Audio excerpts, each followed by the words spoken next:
There's nothing our nations can't achieve if we do it together. I really mean it.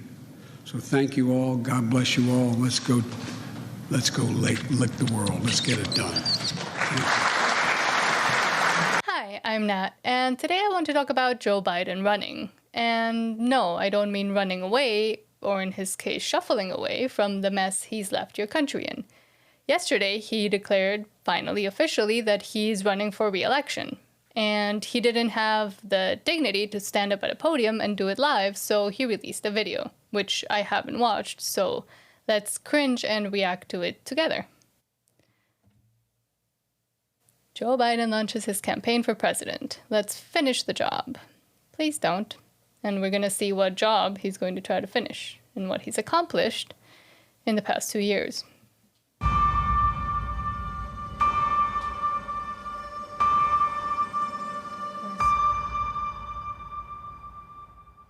Freedom, personal freedom, is fundamental to who we are as Americans. Really? His first word is freedom after he instituted lockdowns for years and years with, now we know, no scientific basis, but at the time, a lot of people were also standing up, a lot of doctors that were then censored by his administration. There's nothing more important, nothing more sacred. That's been the work of my first term, to fight for our democracy. This shouldn't be a red or blue issue. To protect our rights, to make sure that everyone in this country is treated equally and that everyone is given a fair shot at making it. But you know, around the country, MAGA extremists are lining up to take on those bedrock freedoms. That everybody is treated equally, you just said, treated with dignity. And yet you're calling half of the country extremists and showing that you have no true arguments for you because you were just throwing stuff at the other side. Social Security that you paid for your entire life while cutting taxes for the very wealthy, dictating what healthcare decisions women can make, banning books, and telling people who they can love. Banning books that are essentially pornographic and are in schools for little kids, to the point where parents are now having to stand up at school board meetings, reading them out loud, and then they're told to shut up because they're being too vulgar, even though those books are in schools, because there's activists that have now been allowed to infiltrate and push gender ideology all over the place and all over children and now just everywhere else in general. And I'm in Canada, so believe me, I know where that leads. All while making it more difficult for you to be able to vote. I think they did that by voting by mail. When I ran for president 4 years ago, I said we're in a battle for the soul of America. Did he run or did he sit in his basement giving Zoom calls and not really facing the public? You sat for president. And now he does all the time. And we still are. The question we're facing is whether in the years ahead we have more freedom or less freedom, more rights or fewer. I know what I want the answer to be, and I think you do too. This is not a time to be complacent. That's why I'm running for re-election. Because I know America. I know we're good and decent people. I know we're still a country that believes in honesty and respect and treating each other with dignity. That we're a nation where we give hate no safe harbor. We believe that everyone is equal, that everyone should be given a fair shot to succeed in this country. Thank you for choosing us.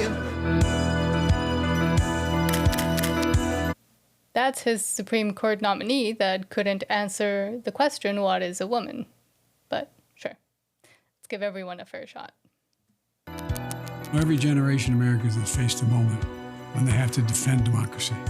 Stand up for our personal freedom. Stand up for the right to vote and our civil rights.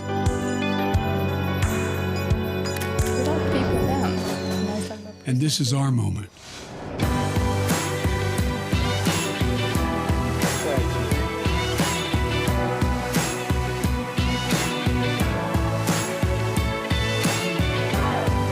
We, the people, will not decide.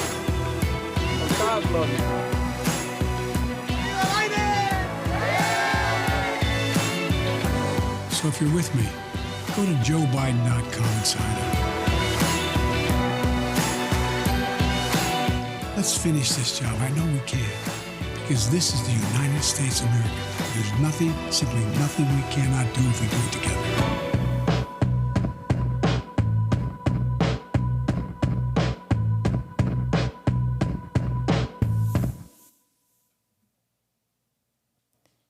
So let's quickly go over what he has achieved these past 2 years and what he wants to finish, I guess. And I don't know if that would be a very positive thing. So the border is in crisis now more than ever. His energy policies have consisted of investing in wind and solar rather than nuclear and natural gas, which actually works. His lockdown policies during the past 2 years were essentially not really backed by science, and now we actually know why. The crime policies and defund the police. Crime is skyrocketing, especially in Democrat-controlled states and cities. The economy and inflation. I mean, there is still a banking crisis, and it keeps getting worse. Just yesterday, another bank announced that it's not doing so well. In Ukraine, I mean, he is a Democrat president that is very pro-war and keeps funneling millions and billions of dollars towards a war that is essentially unwinnable. He wants to digitalize the currency and get rid of paper money through central bank digital currencies, and those calls are getting now louder and louder thanks to the banking crisis. His geopolitical policies have now essentially pushed every country in the global south towards the arms of China. And of course, who could forget Hunter and now the entire Biden family that is being investigated for receiving money from both China and Ukraine. And of course, a whole laptop thing. I mean, they tried to and kind of succeeded at hiding that story during the past bid for election, but now all of that information is out, and there's even polling that indicates that Democrats would have voted differently if that story had not been censored, not just by the Biden team, but by the FBI. Another person that announced he's running for president is Robert F. Kennedy Jr. from those Kennedys. And he's now coming out and saying that the DNC is essentially going to be working for Biden so he doesn't have to debate anyone. And RFK Jr. has quite an uphill battle to climb now. So they're rigging the 2024 primary. That's what he's alleging. In case you haven't heard, the Democratic National Committee has no plans for any 2024 presidential primary debates, and has changed its primary schedule so that Biden-friendly South Carolina is first. It obviously benefits Biden, and now Robert Kennedy Jr. is speaking out. So we all know that Biden right now isn't so good at the talking part, and he couldn't really stand up to a debate, especially against Robert F. Kennedy Jr., who is coming out as a nominee who would be more classically liberal instead of the weird mixture that is Joe Biden, in the fact that he has very rhino, old Republican views on some things like the war and being pro-war and pro-big pharma, for example, but then also extremely radically progressive policies, which is a mixture that is a little hard for, I think, most Americans to swallow now that they've seen where it's led them. On the other hand, RFK Jr. is giving more classically liberal points and sounding like the Democratic Party that I think a lot of people used to believe in.